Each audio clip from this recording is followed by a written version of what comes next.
जय श्री राम प्रेमी भक्तजनों, प्यारे भक्तों, सबसे बड़ा परम धन क्या है? क्या आपने वो परम धन जमा किया है जो आपके काम आएगा? प्यारे भक्तों, अगर आपने वो धन इकट्ठा नहीं किया है तो अभी भी समय है, वो धन आप अवश्य ही संग्रह कीजिएगा, क्योंकि धन इंसान के मुसीबत के समय में काम आता है।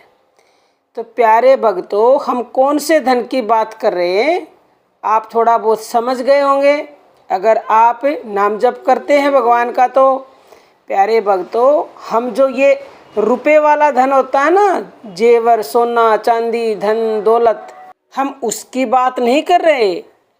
हम आपको उदाहरण के द्वारा समझाते हैं। जिस प्रकार आदमी अपने खर्चे कम करके और रुपए जमा करता है, बैंक में करता है या अपने घर में एक्स्ट्रा रुपए रखता है कि भाई ये मेरी मुसीबत कोई आ गई तो उस समय मेरे काम आएंगे।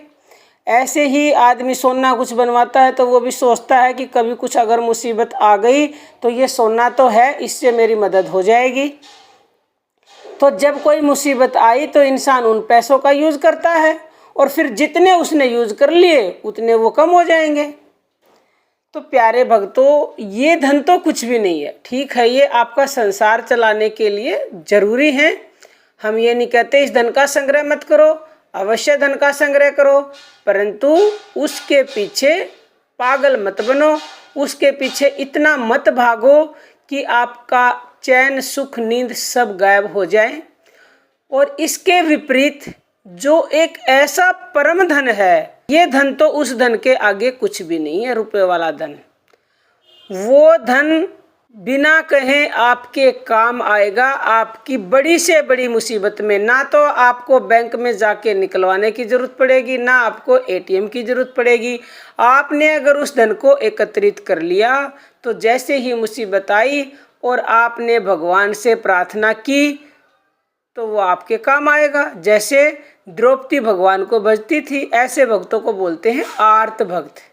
भगवान को भजते हैं, वो कुछ नहीं मांगते, लेकिन जैसे ही मुसीबत आती है तो फिर भगवान को पुकारते हैं। तो जब भगवान को पुकारते हैं तो जो पहले उन्होंने धन संचय कर रखा है वो धन काम आता है, और वो जो आपने नाम जप किए हैं वो कम हो जाएंगे। ऐसे ही आपने नाम जप किया और उस की कीमत जो है किसी भी विपत्ति की, मुसीबत की, वो जो आपका खर्चा होगा वो कम हो जाएंगे। तो प्यारे भक्तों, वो धन ही, वो परम धन है राम नाम जप। जिस मनुष्य ने राम नाम का जप करके, या जिस भी भगवान को आप मानते हैं, जिसने वो धन इकट्ठा कर लिया, समझो वो मनुष्य धन्य है। और उसके ऊपर कोई भी मुसीबत आएगी, पहली बात तो भगवान आने नहीं दे सकते, और अगर आ गई तो उस मुसीबत से वो अवश्य ही निकलेगा। जैसे द्रौपदी के ऊपर जब मुसीबत आई तो भगवान ने उसकी मदद अवश्य ही की। ऐसे दुनिया भर के उदाहरण हमारे इतिहासों में आपको पढ़ने को, सुनने को मिलेंगे। तो प्यारे भक्तों, कबीरदास जी कहते हैं, कबीरा सब जग निर्धना, धनवंता नहीं कोई, धनवंता सो जानिए, जाके राम नाम धन होए। प्यारे भक्तों, इस दुनिया में कोई धनवान नहीं है। धनवान केवल वही है जिसके पास राम नाम धन है।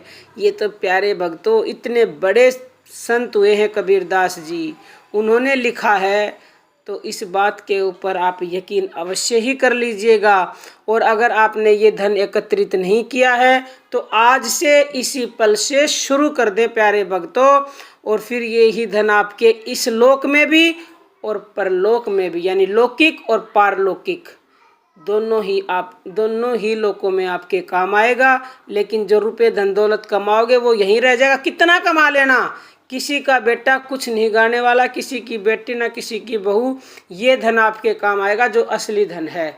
इसको आप जितना इकट्ठा कर सकते हो करो, घर बैठे करो, रात को करो, दिन में करो, कहीं जाना नहीं, कुछ नहीं करना आपको, बस मन से उसको याद करते रहो। श्वासों से करना चाहो श्वासों से करो, वाणी से करो, किसी भी तरह करो, तुम करो। एक बार शुरुआत तो करो रास्ते पे चलने की, आगे का रास्ता तो अपने आप मिल जाएगा। मैं हर वीडियो में बताती हूँ। और प्यारे भक्तों, कई मनुष्यों के ऐसे कमेंट आते हैं हमारे पास कि माता जी तो यूट्यूब के चक्कर में फंस गई हैं और वो दे धड़ाधड़ वीडियो डालती हैं और ऐसा कुछ नहीं होता जैसे आप बताते हैं। प्यारे भक्तों, हमें यूट्यूब के चक्कर से कोई मतलब नहीं है। हमें तो ये हमारे गुरु का आदेश मिला है कि ज़्यादा से ज़्यादा भगवान के गुणों को, लीला को आप तक प्रभाव को मैं पहुंचाऊं, और ये परम सेवा का कार्य है। मैं आपको भी बोलती हूँ इनको शेयर करने के लिए, इसीलिए। और कई मनुष्य ऐसे बोलते हैं कि आप भजन कब करते हो। भाई मेरा भजन पहली बात तो मैं कब करती हूँ वो अलग बात है, लेकिन ये जो मैं आपको सत्संग सुनाती हूँ ये भी मेरा भजन हो रहा है। और जो आप मेरे सत्संग सुन रहे हो ना, मेरे ही नहीं किसी और के भी अगर आप सुन रहे हो प्रवचन, तो वो भी आपका भजन हो रहा है। क्योंकि सबसे पहली भक्ति है श्रवण भक्ति। श्रवण भक्ति के बिना कोई भी आगे नहीं बढ़ सकता। राजा परीक्षित तो केवल श्रवण भक्ति प्रभु के गुणगान सुन के ही भव से पार हो गए। तो प्यारे भक्तों, आप भी केवल श्रवण भक्ति के द्वारा भव से पार हो सकते हो अगर नाम जब भी निकले। लेकिन दिन प्रतिदिन सुनना पड़ेगा, ये नहीं कि एक दिन सुन लिया साल 6 महीने में। तो मेरा कोई ऐसा मकसद नहीं है। मैं चाहती हूँ सब आपका भला हो और आप भगवान से जुड़े, इसीलिए मैं ऐसे वीडियो बार बार बनाती हूँ। क्योंकि कई लोगों को सो जाते हैं तो उनको कई तो बोल से ही उठ जाते हैं, कई हिलाने से उठते हैं, कईयों की चादर खींचनी पड़ती है और कईयों के ऊपर तो पानी ही डालना पड़ता है जब उनकी नींद खुलती है।